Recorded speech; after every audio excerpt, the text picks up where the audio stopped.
10th standard new text book geography weather and climate ദിനാന്തരീക്ഷസ്ഥിതിയും കാലാവസ്ഥയും. ആർദ്രത സൂര്യതാപമേറ്റ് ഭൂമിയുടെ ഉപരിതലത്തിലെ എല്ലാ ജലസ്രോതസ്സുകളിൽ നിന്നും വ്യത്യസ്ത അളവിൽ ജലം ബാഷ്പമായി അന്തരീക്ഷത്തിലെത്തുന്നു. ജലം നീരാവിയായി മാറുന്ന പ്രക്രിയയെ ബാഷ്പീകരണം എന്നു പറയുന്നു.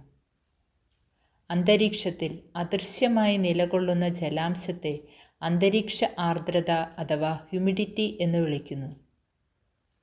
നിശ്ചിത വ്യാപ്തം അന്തരീക്ഷവായുവിൽ അടങ്ങിയിട്ടുള്ള അന്തരീക്ഷ ജലത്തിൻ്റെ യഥാർത്ഥ അളവിനെ കേവല ആർദ്രത എന്നാണ് വിളിക്കുന്നത്.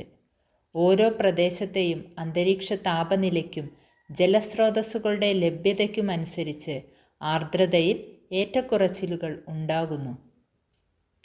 ആപേക്ഷിക ആർദ്രത അഥവാ റിലേറ്റീവ് ഹ്യൂമിഡിറ്റി കേവല ആർദ്രത ബൈ അന്തരീക്ഷത്തിൻ്റെ ആകെ ജലാകിരണശേഷി × 100. പൂരിതാവസ്ഥ അഥവാ സാച്ചുറേഷൻ ലെവൽ അന്തരീക്ഷം പൂർണ്ണമായും ജലപൂരിതമാകുന്ന അവസ്ഥയെ പൂരിതാവസ്ഥ എന്ന് പറയുന്നു. പൂരിതാങ്കം അഥവാ സാച്ചുറേഷൻ പോയിന്റ് അന്തരീക്ഷം ജലപൂരിതമാകുന്ന നിർണായക ഊഷ്മാവിനെ പൂരിതാങ്കം എന്ന് വിളിക്കുന്നു. അന്തരീക്ഷം പൂരിതമാകുന്നതോടെ ഘനീകരണം ആരംഭിക്കുന്നു. ഹൈഗ്രോമീറ്ററും വൈറ്റ് ആൻഡ് ഡ്രൈ ബൾബ് തെർമോമീറ്ററും അന്തരീക്ഷ ആർദ്രത അളക്കുന്ന ഉപകരണമാണ് hygrometer. Wet and dry bulb തെർമോമീറ്ററിൽ രേഖപ്പെടുത്തുന്ന താപവ്യത്യാസം ഉപയോഗപ്പെടുത്തിയും ആപേക്ഷിക ആർദ്രത കണക്കാക്കാം.